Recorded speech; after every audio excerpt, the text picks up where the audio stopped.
बहुत समय पहले की बात है। एक गांव में एक बूढ़ा व्यक्ति रहता था। उसके दो बेटे थे। बूढ़ा वस्तुओं के उपयोग के मामले में बड़ा कंजूस था और उन्हें बचा बचा कर उपयोग किया करता था। उसके पास एक पुराना चांदी का पात्र था। वह उसको सबसे मूल्यवान वस्तु थी।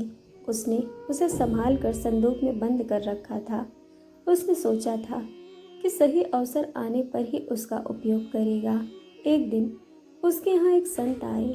जब उन्हें भोजन परोसा जाने लगा तो एक क्षण को बूढ़े व्यक्ति के मन में विचार आया कि क्यों ना संत को चांदी के पात्र में भोजन परोसूं। किंतु अगले ही क्षण उसने सोचा, मेरा चांदी का पात्र बहुत कीमती है।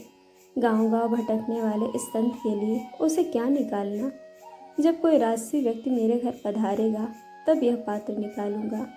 यह सोचकर उसने पात्र नहीं निकाला। कुछ दिनों बाद उसके घर राजा का मंत्री भोजन करने आया। उस समय भी बूढ़े व्यक्ति ने सोचा कि चांदी का पात्र निकाल लूं, किंतु फिर उसे लगा कि यह तो राजा का मंत्री है। जब राजा स्वयं मेरे घर भोजन करने पधारेंगे तब अपना कीमती पात्र निकालूंगा। कुछ दिनों के बाद स्वयं राजा उसके घर भोजन के लिए पधारे। राजा उसी समय पड़ोसी राज से युद्ध हार गए थे और उनसे राज से कुछ हिस्से पर पड़ोसी राजा ने कब्जा कर लिया था।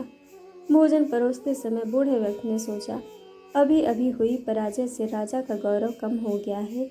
मेरे पात्र में किसी गौरवशाली व्यक्ति को ही भोजन करना चाहिए।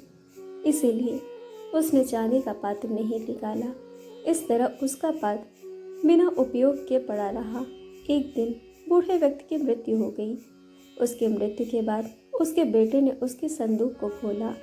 उसमें उसे काला पड़ चुका वह चांदी का पात्र मिला। उसने वह पात्र अपनी पत्नी को दिखाया और पूछा, इसका क्या करें।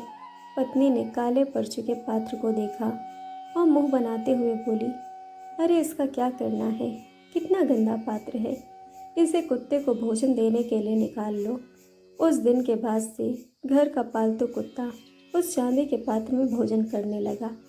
जिस पात्र को उस बूढ़े व्यक्ति ने जीवन भर किसी विशेष व्यक्ति के लिए संभाल कर रखा, अंततः उसकी यह गत हुई।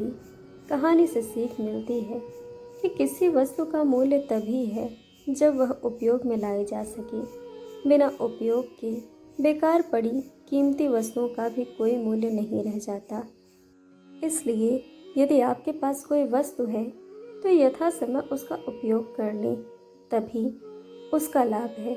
दोस्तों, कहानी आपको कैसी लगी यह हमें कमेंट करके ज़रूर बताइएगा और चैनल को सब्सक्राइब, वीडियो को लाइक शेयर करना बिल्कुल मत भूलिएगा। वीडियो देखने के लिए आप सभी का बहुत बहुत धन्यवाद। जल्द मिलेंगे एक और नई कहानी के साथ।